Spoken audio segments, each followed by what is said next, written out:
नमस्कार दोस्तों, मैं देवांशु द्विवेदी। स्वागत है आप सभी का master of power YouTube channel में। दोस्तों, आज स्टार्ट करते हैं हिंदी का प्रैक्टिस सेट 2। आज का हमारा पहला क्वेश्चन स्टार्ट होता है। सूरदास के गुरु कौन थे? रामानंद, रामदास, वल्लभाचार्य, विट्ठलनाथ। दोस्तों, इसका करेक्ट आंसर हो जाएगा हमारा ऑप्शन नंबर सी। अगर आपने ऑप्शन नंबर सी किया है वल्लभाचार्य, तब आपका ये 100% सही हो जाता है। अगले क्वेश्चन की तरफ चलते हैं। छंद पढ़ते समय आने वाले विराम को क्या कहते हैं? गति, यति, तुक, गढ़। दोस्तों, इसका करेक्ट आंसर हो जाएगा हमारा ऑप्शन नंबर बी, यति। अगर आपने ऑप्शन नंबर बी किया है, तब आपका ये 100% सही हो जाता है, यति। अगले क्वेश्चन की तरफ चलते हैं। जहां वाक्य की गति अंतिम रूप ले ले, विचार के तार टूट जाए, वहां किस चिन्ह का प्रयोग किया जाता है? योजक, अल्प विराम, उद्धरण चिन्ह, पूर्ण विराम। दोस्तों, इसका करेक्ट आंसर हो जाएगा हमारा ऑप्शन नंबर डी, पूर्ण विराम। अगर आपने ऑप्शन नंबर डी पूर्ण विराम किया है, तब आपका ये सही हो जाता है। अगले क्वेश्चन की तरफ चलते हैं। अमर्ष क्या है? एक काव्य दोष, एक संचारी भाव, एक काव्य गुण, एक अलंकार। दोस्तों, इसका करेक्ट आंसर हो जाएगा हमारा ऑप्शन नंबर बी, एक संचारी भाव। अगर आपने ऑप्शन नंबर बी किया है, एक संचारी भाव, तब आपका ये सही हो जाता है। अगले क्वेश्चन की तरफ चलते हैं।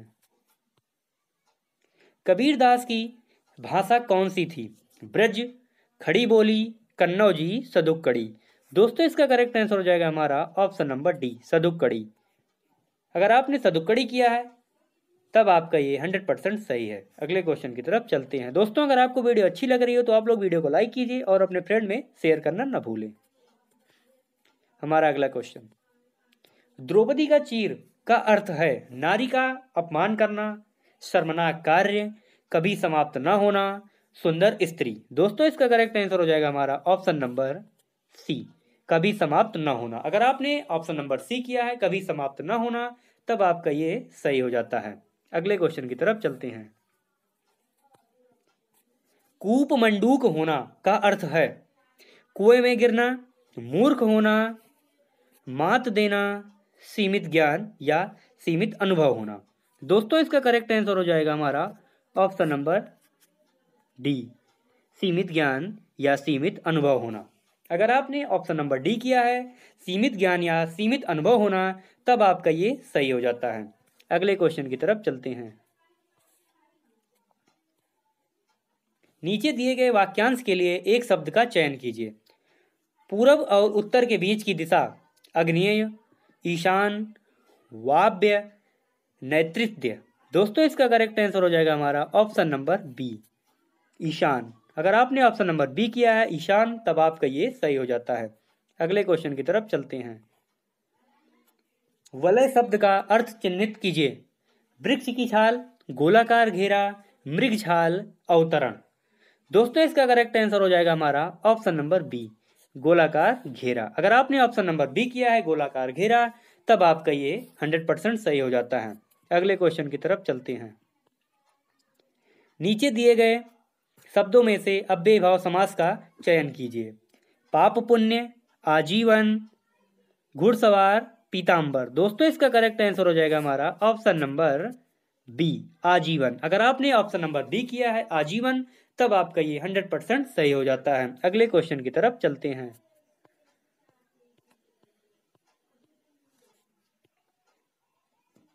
ठीक समय पर आ जाना में कौन सा कारक है? कर्म, करण, संप्रदान, अधिकरण। दोस्तों, इसका करेक्ट आंसर होगा हमारा ऑप्शन नंबर डी, अधिकरण। अगर आपने ऑप्शन नंबर डी अधिकरण किया है, तब आपका ये सही है। अगले क्वेश्चन की तरफ चलते हैं। मंदिर, मंदिरा युग्म का उपर्युक्त अर्थ वाला युग्म कौन सा होगा? पूजा घर, पुजारी, घर सवारी, गुफा, बड़ी गुफा, देवालय, अश्वाशाला। दोस्तों, इसका करेक्ट आंसर हो जाएगा हमारा ऑप्शन नंबर डी, देवालय, अश्वशाला। अगर आपने ऑप्शन नंबर डी किया है, देवालय, अश्वशाला, तब आपका ये 100% सही हो जाता है। अगले क्वेश्चन की तरफ चलते हैं। निम्नलिखित में से मिश्र वाक्य है। मेरे आते ही वर्षा होने लगी, उसके जाने के बाद वर्षा होने लगी, वह घर से निकला और वर्षा होने लगी, ज्यों ही वह घर से निकला वर्षा होने लगी। दोस्तों इसका करेक्ट आंसर हो जाएगा हमारा ऑप्शन नंबर डी। अगर आपने ऑप्शन नंबर डी किया है तब आपका ये सही हो जाता है। अगले क्वेश्चन की तरफ चलते हैं। निर्देश, प्रश्न संख्या 14-15 वाक्यांश को पढ़कर निम्नलिखित प्रश्नों के उत्तर दीजिए। आज वर्षों बाद उठी है इच्छा, हम कुछ कर दिखाएं, एक अनोखा जश्न मनाएं, अपना कोरा अस्तित्व जमाएं। आज वर्षों बाद सूखे पत्तों पर वसंत ऋतु आई है, विचार रूपी कलियों पर बहार खिलाई है, गहनता की फसलता लहराई है, शायद इसी कारण आज वर्षों बाद उठी है इच्छा, कर कुछ दिखाएं, अपना कोरा अस्तित्व बनाएं। कवि के मन में इच्छा उत्पन्न हुई कुछ महत्वपूर्ण कार्य करने की, मन में बातें करने की, खुशियां मनाने की, अपनी पहचान बनाने की। दोस्तों इसका करेक्ट आंसर हो जाएगा हमारा ऑप्शन नंबर ए, कुछ महत्वपूर्ण कार्य करने की। अगर आपने ऑप्शन नंबर ए किया है तब आपका ये सही हो जाता है। अगले क्वेश्चन की तरफ चलते हैं। सूखे पत्ते प्रतीक हैं पतझड़ के, अकाल के, मन के सूनेपन के, शुष्कता के। दोस्तों इसका करेक्ट आंसर हो जाएगा हमारा ऑप्शन नंबर सी, मन के सूनेपन की। अगर आपने ऑप्शन नंबर सी किया है तब आपका ये सही हो जाता है। अगले क्वेश्चन की तरफ चलते हैं। किन कलियों पर बहार का आगमन हुआ है? भाव रूपी कलियों पर, विचार रूपी कलियों पर, छोटी नई कलियों पर, शुष्क कलियों पर। दोस्तों इसका करेक्ट आंसर हो जाएगा हमारा ऑप्शन नंबर बी, विचार की कलियों पर। अगर आपने ऑप्शन नंबर बी किया है विचार की कलियों पर तब आपका ये 100% सही हो जाता है। अगले क्वेश्चन की तरफ चलते हैं। गहनता की फसल से कवि का क्या आशय है? विचारों में परिपक्वता, अपना अस्तित्व, लहराती फसलें, विचारों की गंभीरता। दोस्तों इसका करेक्ट आंसर हो जाएगा हमारा ऑप्शन नंबर ए।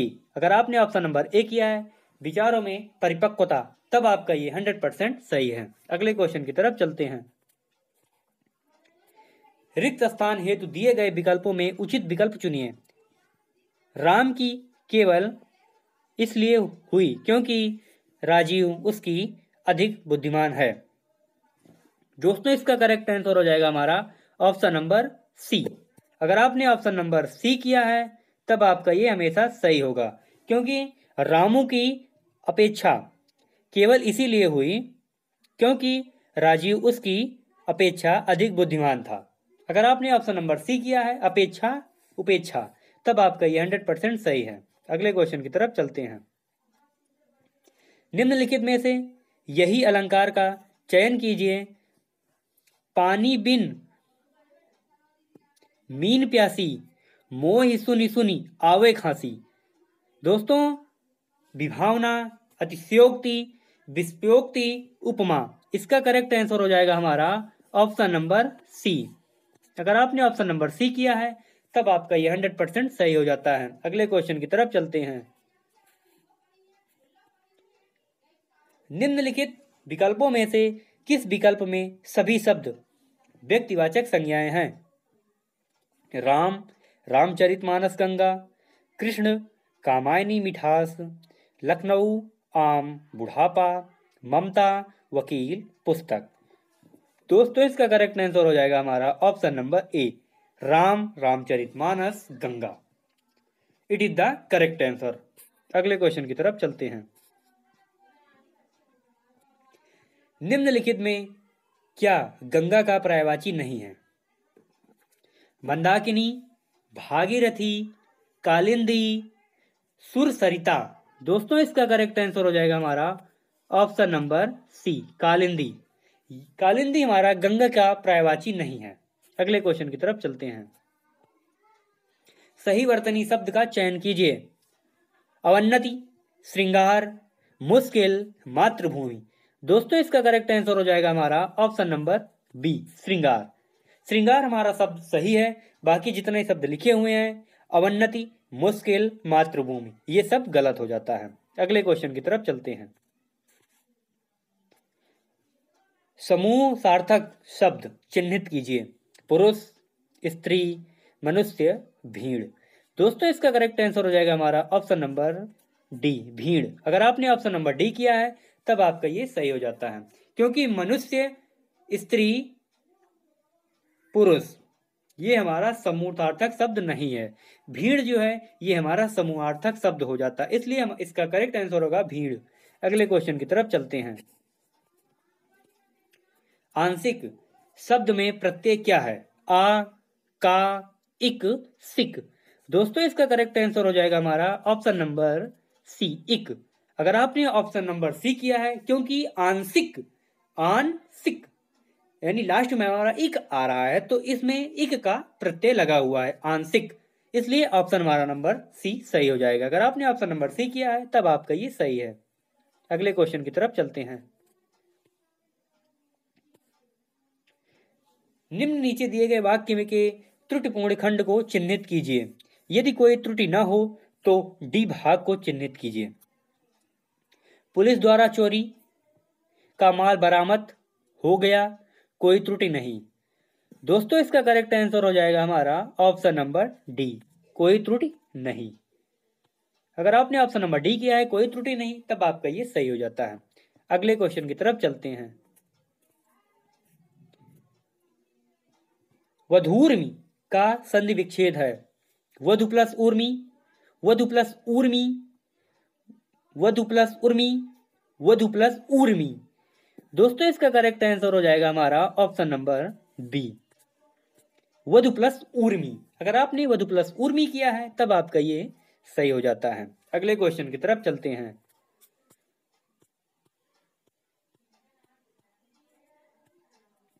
भिन्नार्थक शब्द का चयन कीजिए। पावक, अनिल, अनल, कृषाणु। दोस्तों इसका करेक्ट आंसर हो जाएगा हमारा ऑप्शन नंबर बी, अनिल। अगर आपने अनिल किया है तब आपका ये 100% सही हो जाता है। पावक, अनल, कृषाणु तीनों से ये हमारा अनिल जो है वर्ड अलग हो गया, इसलिए इसका करेक्ट आंसर होगा हमारा अनिल। अगर आपने ऑप्शन नंबर बी किया है तब आपका ये सही है। अगले क्वेश्चन की तरफ चलते हैं। हर्ष का विलोम बताइए। खुशी, विषाद, उल्लास, आनंद। दोस्तों इसका करेक्ट आंसर हो जाएगा हमारा ऑप्शन नंबर बी, विषाद। अगर आपने ऑप्शन नंबर बी किया है तब आपका ये सही हो जाता है। अगले क्वेश्चन की तरफ चलते हैं। गांधला, मैला, मालिन किस शब्द के पर्यायवाची है? प्रलय, धवल, पंकिल, पामर। दोस्तों इसका करेक्ट आंसर हो जाएगा हमारा ऑप्शन नंबर सी, पंकिल। अगर आपने ऑप्शन नंबर सी किया है तब आपका ये 100% सही हो जाता है। अगले क्वेश्चन की तरफ चलते हैं। शुद्ध वाक्य छांटिए। अभ्यास्त, अभियस्त, अभ्यस्त, अभ्यस्त। Option number A, option number B, option number C, option number D. दोस्तों इसका करेक्ट आंसर हमारा हो जाएगा ऑप्शन नंबर सी, अभ्यस्त। अगर आपने ऑप्शन नंबर सी किया है, अभ्यस्त, तब आपका ये सही हो जाता है। अगले क्वेश्चन की तरफ चलते हैं। उपवाक्य पहचानिए। वह आदमी जो कल आया था आज भी आया है। संज्ञा उपवाक्य, अविशेषण उपवाक्य, क्रिया विशेषण उपवाक्य, क्रिया उपवाक्य। दोस्तों इसका करेक्ट आंसर हो जाएगा हमारा ऑप्शन नंबर बी, विशेषण उपवाक्य। अगर आपने ऑप्शन नंबर बी विशेषण उपवाक्य किया है तब आपका ये 100% सही हो जाता है। अगले क्वेश्चन की तरफ चलते हैं। कौन सी ध्वनि महाप्राण नहीं है? खा, घा, जा, झा। दोस्तों इसका करेक्ट आंसर हमारा हो जाएगा ऑप्शन नंबर सी, जा। अगर आपने ऑप्शन नंबर सी किया है तब आपका ये सही हो जाता है। अगले क्वेश्चन की तरफ चलते हैं। निम्नलिखित पद में कौन सा पद वया प्रत्यय लगाने से बना है? रवैया, डटया, खवया, बचया। दोस्तों इसका करेक्ट आंसर हो जाएगा हमारा ऑप्शन नंबर सी, खवया। अगर आपने ऑप्शन नंबर सी किया है, खवया, तब आपका ये 100% सही हो जाता है। अगले क्वेश्चन की तरफ चलते हैं। निम्न में एक देवता का पर्यायवाची नहीं है। निर्जर, त्रसस, किंकर, गीवार्ण। दोस्तों इसका करेक्ट आंसर हो जाएगा हमारा ऑप्शन नंबर सी, किंकार। अगर आपने ऑप्शन नंबर सी किया है किंकार, तब आपका ये सही हो जाता है। अगले क्वेश्चन की तरफ चलते हैं। रत्नावली दोहा संग्रह किसके द्वारा रचा गया? रत्नावली दोहा संग्रह किसके द्वारा रचा गया? रत्नावली, तुलसीदास, बिहारी, रामानंद। दोस्तों इसका करेक्ट आंसर हो जाएगा हमारा ऑप्शन नंबर ए, रत्नावली। अगर आपने ऑप्शन नंबर ए किया है तब आपका ये सही हो जाता है। अगले क्वेश्चन की तरफ चलते हैं। ठेठ का ठाठ किसकी रचना है? ज्योतिश्वरी ठाकुर, अयोध्या सिंह उपाध्याय हरिऔध, किशोरीदास वाजपेयी, चंद्रधर शर्मा गुलेरी।